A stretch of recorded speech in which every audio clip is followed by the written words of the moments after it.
Hi, I'm Rashmi, and I'm one of the two people who started the foundation.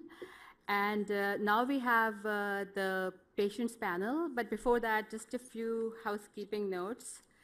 So the breakfast are at the back of the room, the lunch will be right outside when the time is there. The kids are all in the Family Resource Center, and all of you will be checking in on them. When you sign if you are taking your kids out, please sign them out so that they can keep track of all the kids. They're, just to make it more confusing, they're mostly wearing all the SJIA shirts. So, in terms of the room here, we've been asked to stay close to the podium so that they can get the sound right. And we actually have a video stream which we've posted to the Facebook group, and hopefully some people are watching, and Matt is keeping an eye out as to what's happening there. And I think, yes, for the panel, I'll ask a few questions, and after that, we'll be open for questions from you. Please come up to the mic to ask any questions, or there's a mic here. John, if you could be the mic runner and help with that, that would be great. Okay, so why do a patients panel? You know, I go to a lot of conferences and medical conferences and other types too, and I think it's really good to start the day by really talking about the patient need and understanding it. And we've done this at a few other conferences we've organized, and I think it really sets the tone for the day to start off with that. And we've tried to have patients who are not from Cincinnati so that you don't just hear about your own patients here. So I'll just start off by introducing you to the panelists and ask them to just talk about their child and the diagnosis and their journey in just 2 minutes and go from there. So Carrie, could we start with you, and please grab the mic and speak. Good morning. My name is Carrie Cupp, and I hail from Charlotte, North Carolina. I'm happy to work with Rashmi and John on behalf of the SJIA Foundation. My daughter Reagan is currently 13. She became sick at age 1, but wasn't officially diagnosed with SJIA until age 2.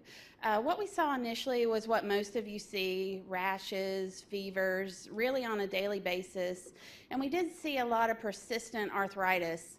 But around age 3, things started to change for her, and what we saw was she could be walking in a straight line, and it would be almost like she would tip over, and we thought, wow, her arthritis must be getting really worse. But what we found is that she had some pineal cysts in the brain, and initially, after more studies, we found that there was some inflammation in the brain. She did have fenestration of the cyst with biopsy. Of course, the biopsy was negative, and she actually had to have fenestration twice as the cyst continued to refill and cause issues with nausea, severe headaches, some vision issues, and difficulty walking. We did start to see an increase in intracranial pressure that led to several spinal taps to try to lower the pressure, and eventually we couldn't do that, and she did have to be shunted. She has since been re-shunted 4 times to try to manage that pressure. We did make it to NIH by the time that she was 6 years old, and she was treated by Dr. Goldbach-Mansky there, and we were able to start on anakinra, which she had a fantastic response to. By the second shot, we were able to see things that she hadn't literally done for years. Of course, her first 2 injections were given in the clinic at NIH, and then we left to catch a plane back home. And right after that second injection, she could actually skip through the airport, and she wasn't able to do any activity like that really from age 3. So she was on anakinra for about 2.5 years, although she required more and more of the medication, and the dosage became pretty high for her age and size, and so we decided to try to make the transition to Actemra infusions. She has been on Actemra for 5 years, but what we've noticed is that even on the Actemra, about every 6 months we need to drain and inject joints, and not being on the anakinra, we've seen a lot of changes in the brain. The ICP went up over 56, and it's been just a constant battle of trying to keep that pressure down. She doesn't have a fluid problem, it's a flow problem in the brain with arachnoid adhesions, and we're really just trying to figure that out. Luckily, NIH recently did a deepened sequencing of her NIH, and they did find a rare mutation of LAMA1. However, not a whole lot is known about that, and it was actually discovered by research at Seattle Children's Hospital. So we are in contact with him to try and get a little help for Reagan to see if we can optimize her treatments and hopefully move forward with this. Thanks. On to Katie, and if you could keep it short. I know it's hard with our kids. My son is Jackson. He was diagnosed at 4. He presented, like you said, fevers, just not feeling well. And he moved like he was a 90-year-old man. He couldn't get up and down. He was just so sore. But he has never actually had the arthritis part of all of this. We have had some twists and turns. He had about 2 years where he did really well on just taking Indocin, and then 2 years of non-medicated remission, and in the past year has gotten significantly sicker. We are on our 3rd opinion at this point, where we saw Dr. Grom yesterday, and I think that, sorry, at this point, it's been decided that he doesn't even have SJIA. He has some sort of random autoinflammatory thing that is unknown. So that's kind of where we're at. We're at in a holding pattern, but I'm hoping that this can be information that maybe other families have dealt with and don't quite fit the mold of what everyone else is fitting. Yeah. Amanda. Hi, I'm Tanner's mom. He was diagnosed when he was 12 months old. 12 months old, he was completely healthy, and then all of a sudden he has the mystery virus. He was treated originally for Kawasaki disease, which I think most of these children are. He started Kineret within a month. We did it for 6 months, and it didn't work. So we switched to Actemra when he was 2 for 2 years. He was one of the ones, he was mostly systemic, the rash, the fevers, no pain. Right at the 2-year mark, we started adding joints. So after about 2 years on Actemra, we decided to switch to Alaris. I used to read about all these families with the macrophage activation syndrome and think, oh, I feel so bad for them. We never had any problems until we switched to Alaris. 4 months into Alaris, it was beautiful. No fevers, no rash, no pain. But about 4 months into it, we realized he is prone to macrophage activation syndrome. On 1 year of Alaris, we were in the hospital 8 times with subclinical MAS. On the last time, his ferritin was starting to get higher. It was about 15,000. So our rheumatologist pulled the plug and put him back on Kineret. After about 6 months, it just wasn't holding. It wasn't holding. And I was pushing for the new drug, Rilonacept. I think we've tried every drug basically, but Rilonacept, when we tried it, we couldn't use his arms or his legs. We purchased a wheelchair during this time. So we decided to go back to Kineret, but to 2 full doses, two shots a day. Everything was going good. We only did the Rilonacept for 2 months. I'm sorry.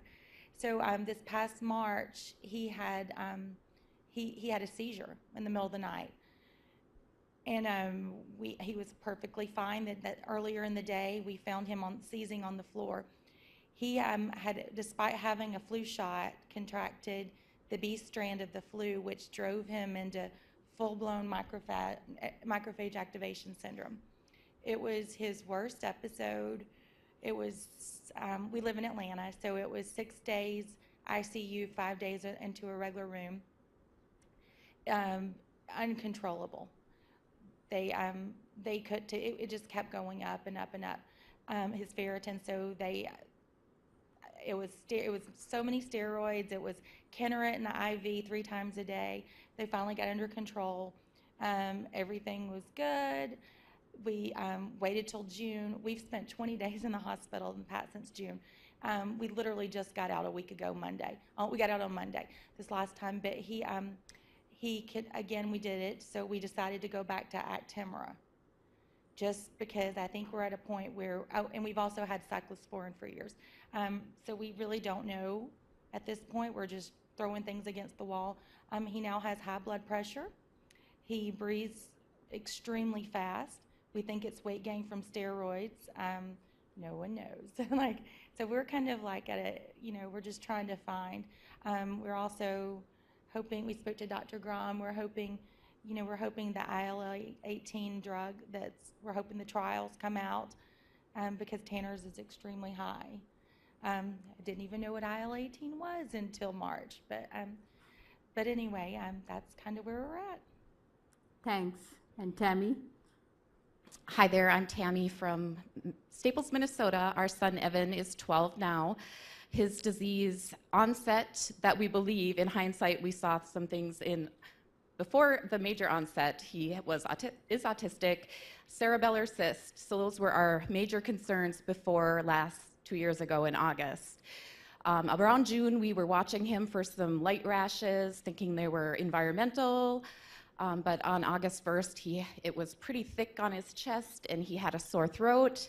So I brought him to the clinic, and they didn't test him. They just put him on amoxicillin and said, yep, it looks like strep. In that week, I don't know all the details, but I'm pretty sure that we showed up to the ER 5 times. The next day, he couldn't lift his arms, went to ER, got sent home, maybe post-strep arthralgia. Another day after that, the poor kid couldn't get out of bed, and he was stiff and just terrible. The rash was so horrible for him. One night in the ER, they even gave him morphine. It wasn't the pain, it was just the rash, and he was getting kind of losing it. He was losing it. He was so miserable.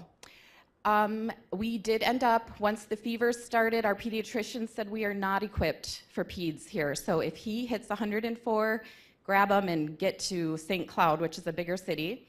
They evaluated him there and looked at his labs and were like, yeah, he needs to be hospitalized.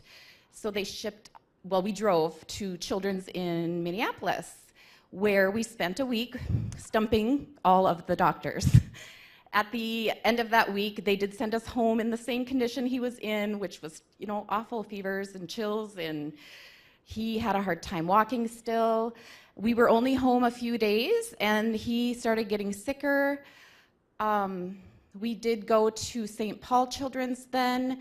The pediatrician in the emergency room I heard him clomping up to his room once he was admitted, and he's like, wow, I really didn't think he needed to be admitted, but his ferritin was 6,000 and things were starting to decline, the white blood cells. So they started him immediately on, I say anakinra, Kineret. And I believe they were doing the IV like 3 pushes a day. They got it down, it worked. So we spent a week there just getting him not normal, but as well as we could. The plan was send him home on Actemra sub-Q injections, so that's what we did. And then that December, he started breaking through that. His rheumatologist was like, I don't know, it's not normal. He's not my typical, I don't know, maybe it's something else. And that just kind of scared me. I'm like, well, I need to know. Anyway, so then we just backed off to see what happened for a few months, and it was horrible. I mean, all those labs got crazy again. He started trending, the ferritin started going up again, and so then we did go home after an ER visit, and we gave him Actemra. A few months later, he had still not been controlled, so we tried to up the Actemra and did some Actemra infusions, where he was still wearing a boot because his ankle was hurting so bad, and his skin, I mean, the rash was just consuming him. Off of biologics, the fevers started coming, and so that persuaded me as a very leery treating mom, like, yeah, he needs this stuff bad. So we started Ilaris a year ago, and it is the best that he has done. He did break through, and we added Indocin. And about 8 weeks ago, we added methotrexate and pills, 7 pills every Friday. We just visited with Dr. Grom yesterday, and I heard the most beautiful words, even if it doesn't last. We've never heard them before. He seems to be controlled. And so it's been 2 years, and it's a beautiful word, you know, controlled. So that's about it. Thanks. If people have any questions at this point, you can ask them, or I can go ahead and I have some questions. No? Okay. So maybe we'll just switch gears a little bit and just ask you, how does your experience of the disease change with the group, with the Facebook group that we are all a part of? And I'm talking going beyond like emotional support. How does it change the experience of what your child goes through and how you interpret it? I think just for me, having someone to bounce questions off and relate symptoms to, and before I often felt like I was alone in many of Reagan's symptoms, but you can go on the group and you can mention one thing and you may only have one person respond, or you may get 25 responses, but you suddenly have a support, and you have a support even if that family doesn't necessarily have the symptom that you have. They're there to help you find a way to figure out what's going on. Yeah. It's definitely amazing for support, but I think it's also amazing to understand the symptoms that you're seeing in your child, and just random things which, you know, none of us understand, and the doctors say, well, this is not related to SJIA. I'll just talk about something that came up yesterday. Somebody posted, like it happens every week, my child's skin is peeling on the hands and the foot. Does this happen with SJIA? And I think within like 2 hours, there were like 30 or 40 responses saying, yes, my child's skin peels too, and I've been told it's not related to the SJIA. And when you see things like that, then you wonder that are there patterns that we can find when you have now we have 700 patients together, which we cannot see otherwise. The numbers are not there. Another kind of maybe a little bit controversial topic, but I do like to bring it up because I think it's important. So SJIA is categorized as a JIA, and some of us kind of struggle with that, and how the disease is named and what it does to the way that we are able to frame our disease to the world. So maybe some of you can speak to that. What you think of the name of the disease itself, Systemic Juvenile Idiopathic Arthritis, and how you describe what your child has.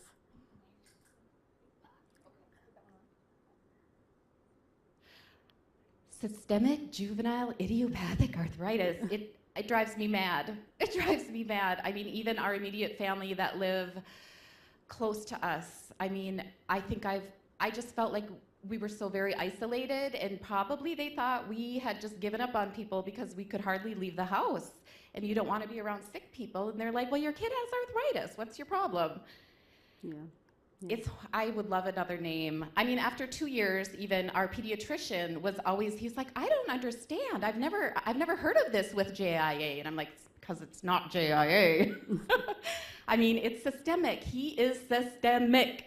How's that? Yeah, it's the systemic aspect of the disease that completely get missed. You say the words Systemic Juvenile Idiopathic Arthritis, people don't get any other word, they just stick onto the word arthritis, and they say, well, your child has a little bit of arthritis, and they completely miss that this is a systemic, life-threatening disease, which many of us, it manifests itself in many different parts of the body.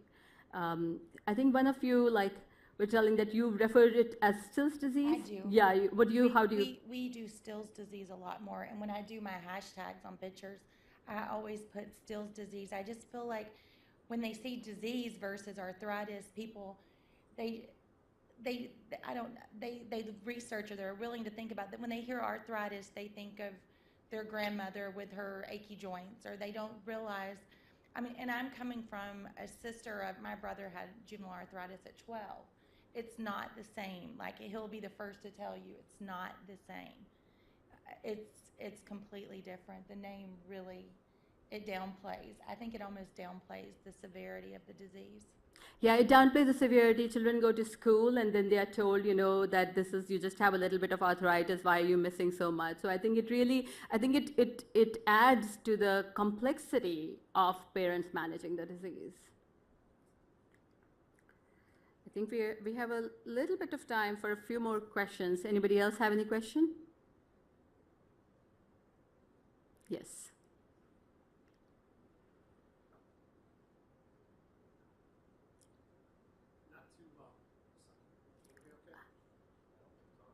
Okay.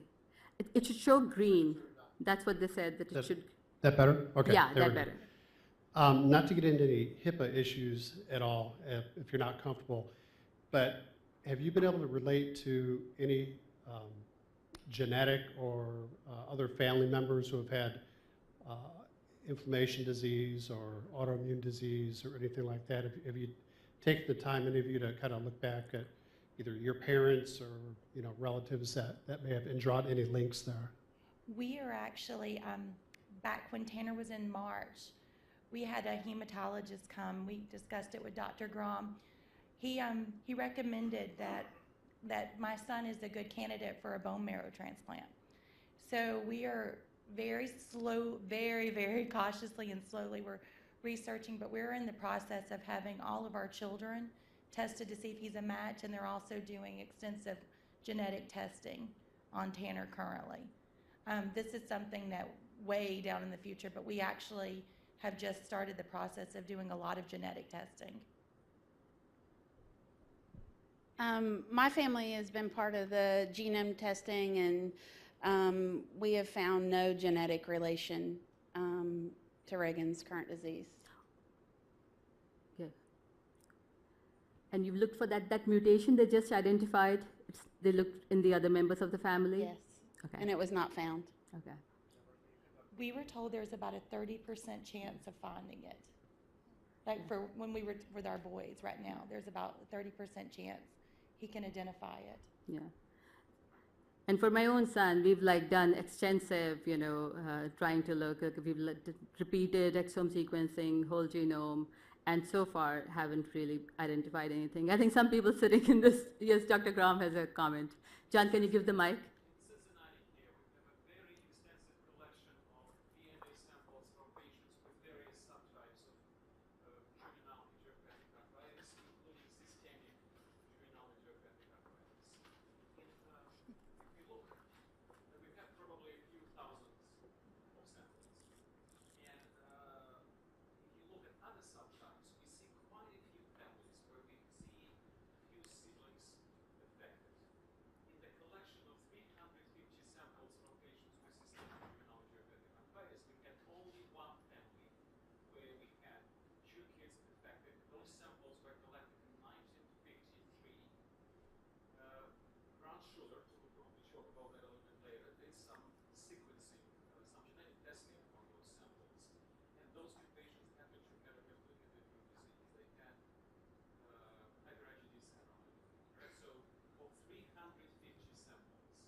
Any other questions?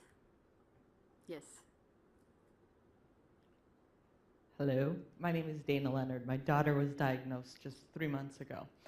Have you guys done any dietary changes successfully that have helped relieve symptoms? We tried in the beginning. We tried everything. When Tanner was like 1, we eliminated dairy, gluten. I mean, basically, if I read it, I tried every homeopathic thing. Right. It honestly did not make a difference for my son in any way. We've also tried specialty diets, like Mandy. We've done gluten-free. We've removed soy. We've removed dairy. Pretty much anything, and we didn't see a response either. Yeah, similarly, we've tried to. Right in the beginning, when my son was diagnosed, I would read up about anti-inflammatory diets, etc. Tried things, nothing ever worked. Yes, and we pretty soon decided that, why make a child who's already miserable, their life more miserable by withholding food. Do we have any other last question? No. Otherwise, we are ready to move on to Dr. Brunner's talk. He's going to talk about what